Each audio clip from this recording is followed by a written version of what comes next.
Joel Klatt, Fox Sports lead college football analyst. He'll be on the call with Gus, big noon kickoff in Ann Arbor, Texas, and Michigan.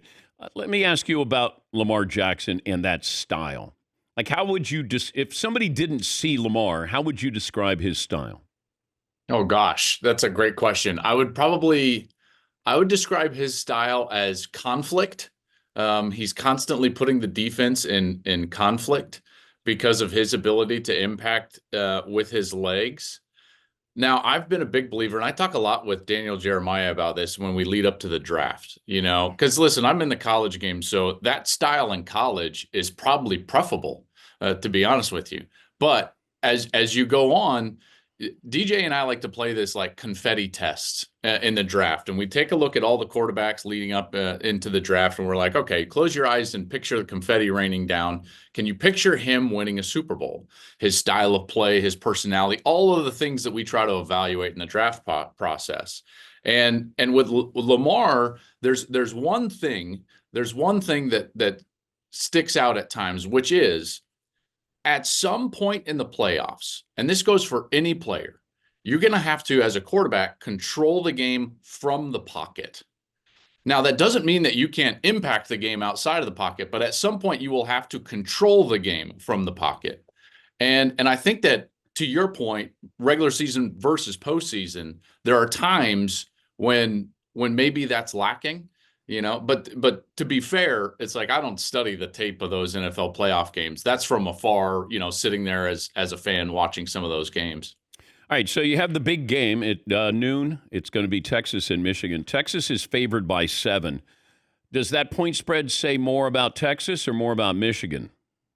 Probably a little of both, to ride both sides of that fence. I think Texas looked really efficient and in control and physical, and they looked like a team that resembled what Alabama has been in the past, and that's kind of what Sark wants to do, and build a team that's versatile, can do a lot of things, play physical, play fast, all of the things that you would need to go win a national championship. Meanwhile, I think that we looked at what Michigan was as 15-0 national champion, with guys that could take them above their style and philosophy, like Corum and McCarthy and these guys.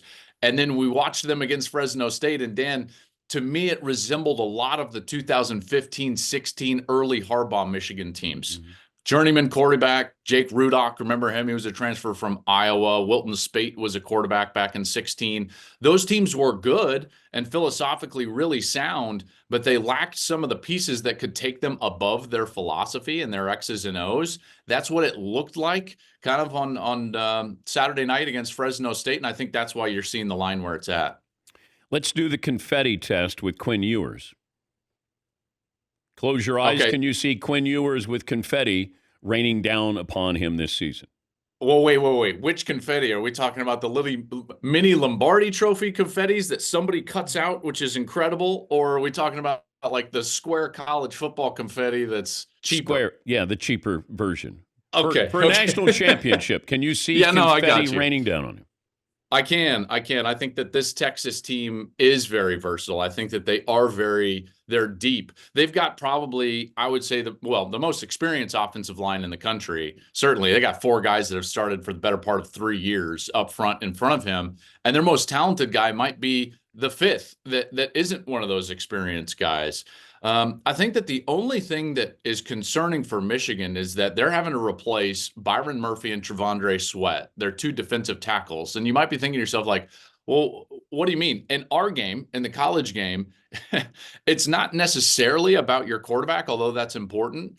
The national champion always has an elite interior defensive line that can control the game. We saw that last year with Michigan. We saw it the 2 previous years with Georgia. And so Texas is going to have to overcome losing those 2 guys. Might not be all about Quinn Ewers as much as it is that defense, which is what I'm excited about for Saturday, Dan, because that's exactly where Michigan is going to probe, and they're going to try to soften up. That's their entire MO, is to try to control the game at the line of scrimmage. So that aspect of Texas's team is going to be tested. I said after, the Monday after watching USC play, they won the perception. Like the perception victory of the weekend was USC because we saw them be tough. We saw them play defense. as opposed to the last couple of years.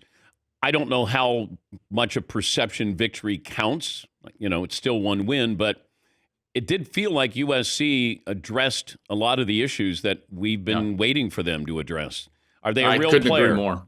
Yeah, I think so. And I think, to your point, on two different fronts, Dan, I think that there's, now all of a sudden the Big Ten is really a 5-team race, not a 4-team race. So all of a sudden the top end of the Big Ten looks much more difficult for teams like Penn State, Ohio State, Oregon, and Michigan. And then you have this narrative that starts. And remember, our sport is still subjective, and we're still going to put teams into this playoff, even though it's expanded through subjective measurements.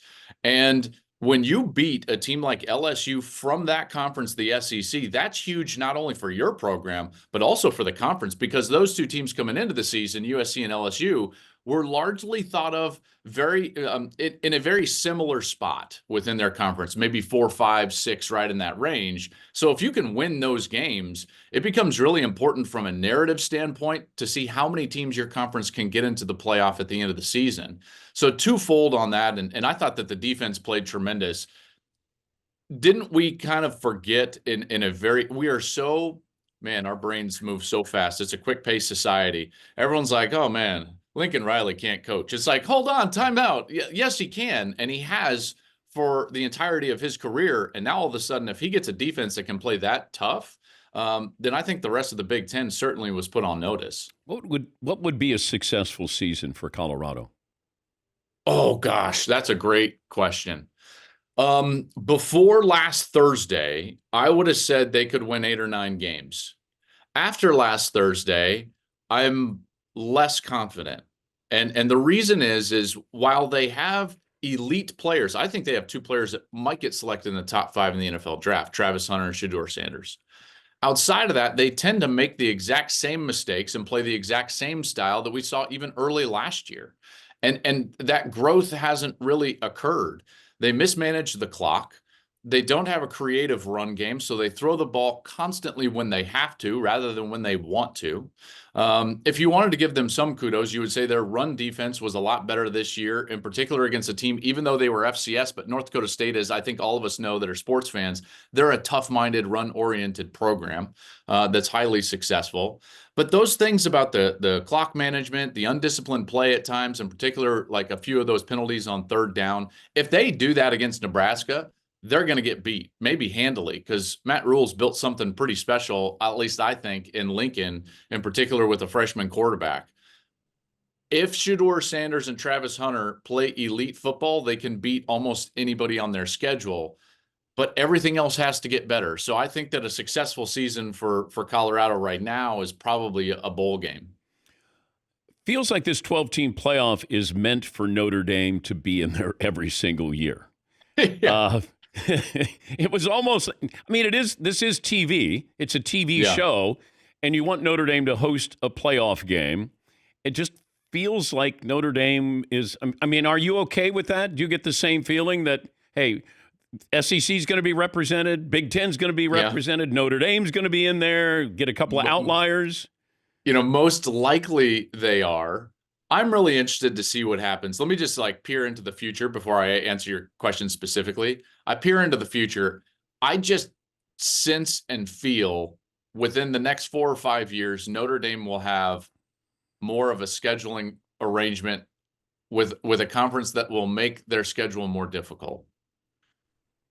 So there's that, because this is it's not necessarily the problem of Notre Dame. I think Notre Dame's really good. Marcus Freeman is a heck of a coach, obviously, and that defense looked elite.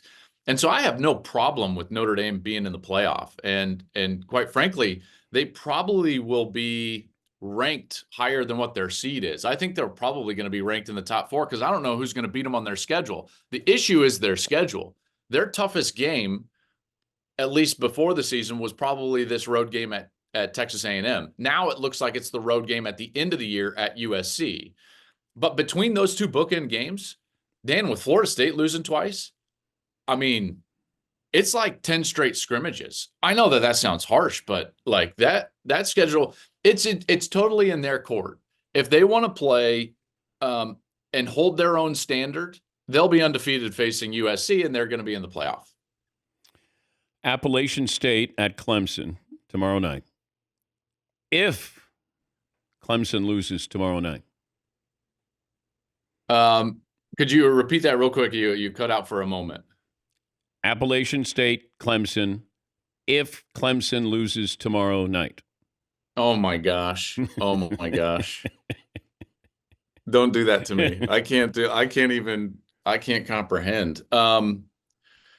You know what Clemson reminds me of, Dan? They remind me a lot of 2010 Texas. Texas had that 6-year run with elite level quarterback play, Vince Young to Colt McCoy. But what ended up happening is over those 6 years, the program's roster started to deteriorate, but we didn't know it because Colt carried them. And he carried them to that national championship game. He gets hurt. They lose to Alabama. And we thought that Garrett Gilbert was going to be like, well, he'll be fine because he's a 5-star and, he's Texas's quarterback.